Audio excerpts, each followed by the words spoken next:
can't get greedy. Much more credit for the first, no man more verses for the freebie. Had to get my own. Older niggas was out your bird feeding me. Everybody faking. Real niggas became endangered species. Had to get an hour and 26 minutes and 53 seconds. And I'm a smoker. So I feel like once I stop smoking, I would say that once I stop smoking that I can improve my time. But through this master's degree, I realized that ventilation is not a limiting factor at all. You go from rest about 5 liters per minute of ventilation or breathing, right? And when you get to exercise, that amount increases over 190 liters per minute, which far exceeds any increase in VO2 or AVO2 difference that you could ever have.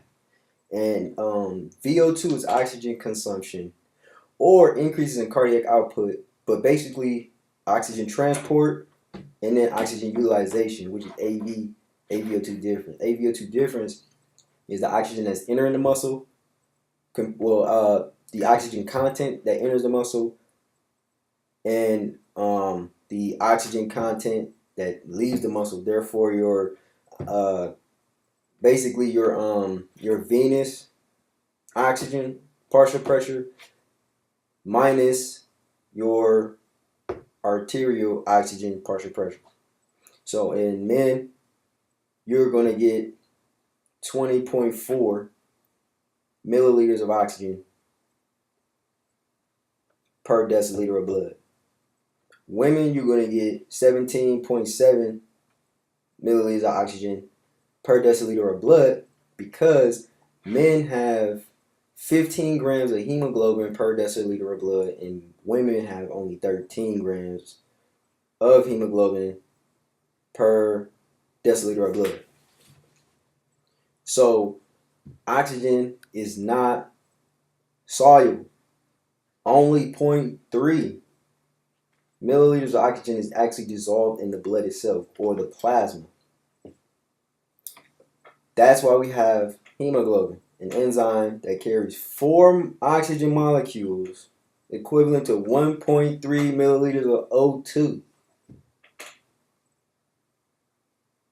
Ventilation is not a limiting factor in any of these processes. The only purpose of ventilation, and I'm talking to you, is to maintain the alveolar partial pressure of oxygen in the lungs at 100 to 105 milliliters per mercury of pressure, therefore maintaining your arterial partial pressure of oxygen, which is the blood in your arteries that leaves the heart once it's oxygenated, but more specifically, the blood that's leaving your capillaries after gas exchange. So once oxygen diffuses into, basically oxygen is going to diffuse into your deoxygenated blood based off the pressure difference. So ventilation is run by passive diffusion. Passive diffusion is the basic law from biology. You might remember solutes or gases in higher concentration will always move to an area of lower concentration or pressure. Concentration and pressure are synonymous in this situation. And this law also includes the transfer of molecules over membranes, therefore the respiratory membrane or the basal lamina. So you have the alveolar wall, then you have the capillary wall, and then you have the basic systemic circulation of blood, right? The alveoli are perfused with blood, and that's where oxygen transport or gas exchange occurs. Because once the blood leaves the right heart, it exits out of the pulmonic artery, then it branches into 23 generations adjacent to the lungs of arteriole on each side to each lung, and these arterioles branch out again into what's called capillaries, and these capillaries are 1 millimeter in length and 0.01 milliliters in diameter. Therefore, they're so tiny that only one red blood cell can travel through the vessel at a time. Therefore, the reason this is because if you have two traveling at the same time next to each other, then there's a chance that one might get oxidated and one might not get oxidated. You understand? So you got to have them going one at a time. That's why the capillaries are so small. But the capillaries line the alveolar air sacs very, very densely. They're so thin that they cover the alveoli. So your capillary density is going to be a factor more than ventilation. But ventilation is not respiration. People think ventilation is respiration, but those are two different things. Ventilation is just breathing. Expiration, inspiration. That's it. You're just moving air from the outside to the inside, inside to the outside. Respiration is gas exchange. And even that's not a limiting factor. Because ventilation leads to the gas exchange, but the gas exchange is only dependent upon passive diffusion. Therefore, it doesn't require energy in order for gas exchange. It's natural. Therefore, in the atmosphere right now, there's 79% nitrogen, 21% oxygen, 0.03% carbon dioxide. Whether you go in altitude or go below, it's the same. The only thing that changed is the pressure. So the pressure difference. So if you go in higher altitudes, it's not like it's less oxygen up there. That's not the case. There's less pressure overall. And the lower pressure you have is the more to the left you will shift on the oxyhemoglobin dissociation curve, or it's a sigmoid curve where you're going to have about 96 to 98% saturation at 100 milliliters of mercury of pressure, or 100 torr. So as long as your overall pressure of oxygen is 100, around 100, number one is going to be still higher than carbon dioxide, because carbon dioxide is only 40 torr. Therefore, your ventilation is number one goal is to keep your oxygen partial pressure above your carbon dioxide partial pressure. So that means that you're going to constantly have carbon dioxide, or you're going to have oxygen always entering into the blood at all times, especially when you inspire. Even if the concentrations in the blood and the environment are the same, you're still going to have an influx, but it's going to be an equal coming and going. But you're not going to have that in this case, because once the blood enters your pulmonary artery and enters and perfuses the alveolar air sacs, that's deoxygenated blood that's been used by the active muscle already. So there's going to be a pressure difference, guaranteed that. And that's where AVO2 difference comes in, because once that blood is like revitalized with oxygen, it goes straight back to the same muscle with more oxygen. It's just, blood is just to carry oxygen. There's no blood in the oxygen. It's just carrying oxygen. So it's like a river. It's more like a river. And it's just, depending upon the metabolic needs of the muscle or the organ, metabolic rate, oxygen requirements, basically. That's what's going to determine your cardiac output. Therefore, that's going to determine your heart rate and your stroke volume. Your heart rate is the frequency of heartbeats per minute. How many beats per minute? Your stroke volume is the amount or the volume of blood that is ejected from the blood every time the heart contracts.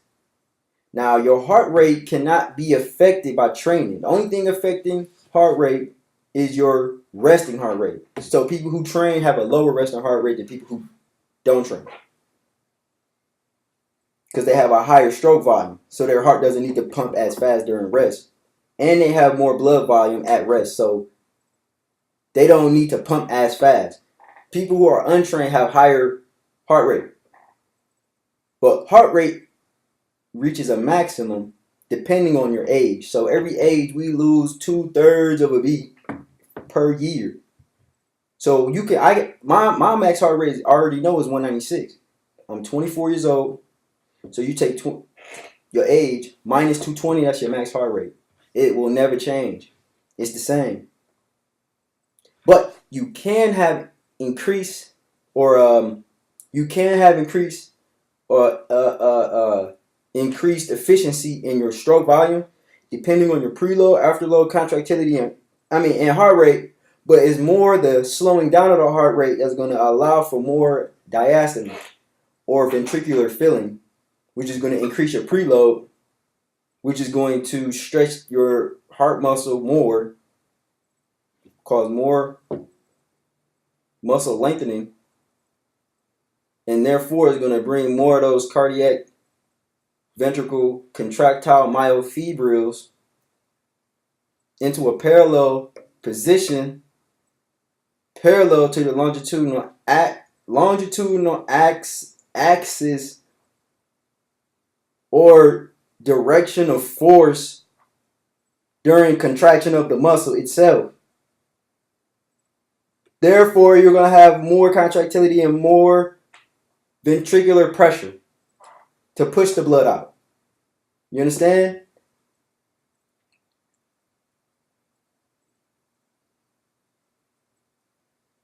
And you're going to have more blood pushed out when it does.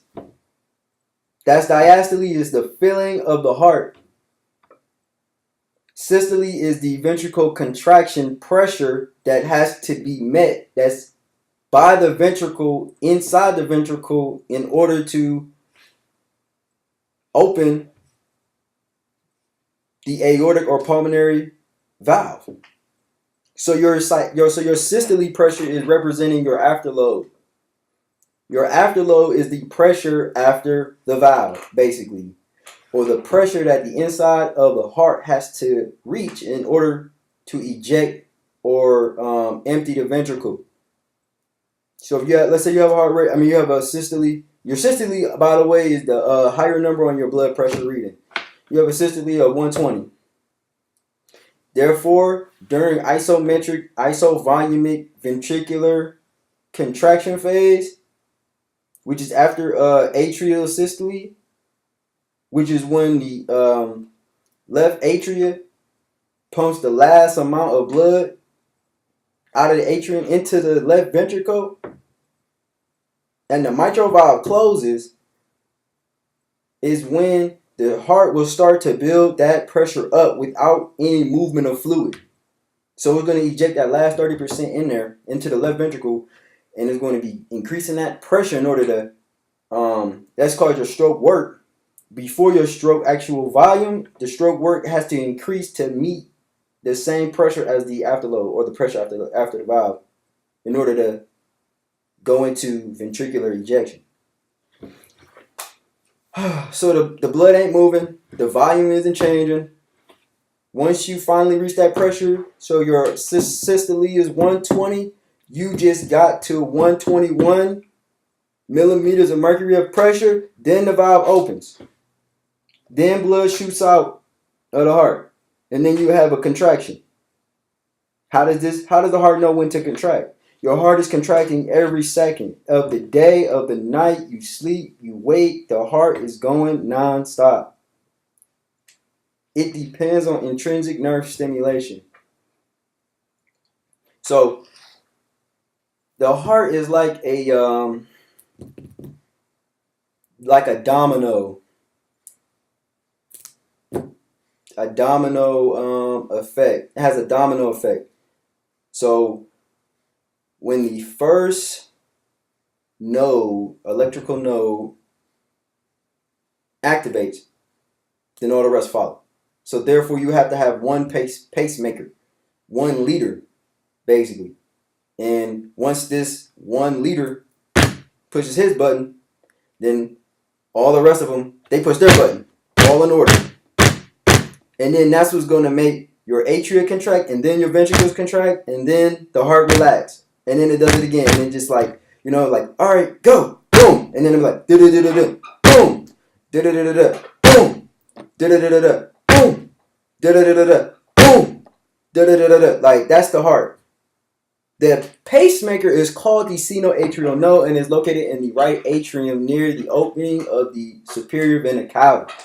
So it sends that impulse down to the atrioventricular node, which is right in between the two sides of the heart, and it sits there for 0.13 seconds while it waits for the atria to contract and pump that last 30% into each of those ventricles on the right and left side. And then it sends it down the bundle of his, and then the left and right bundle, and then that over to the Purkinje fibers.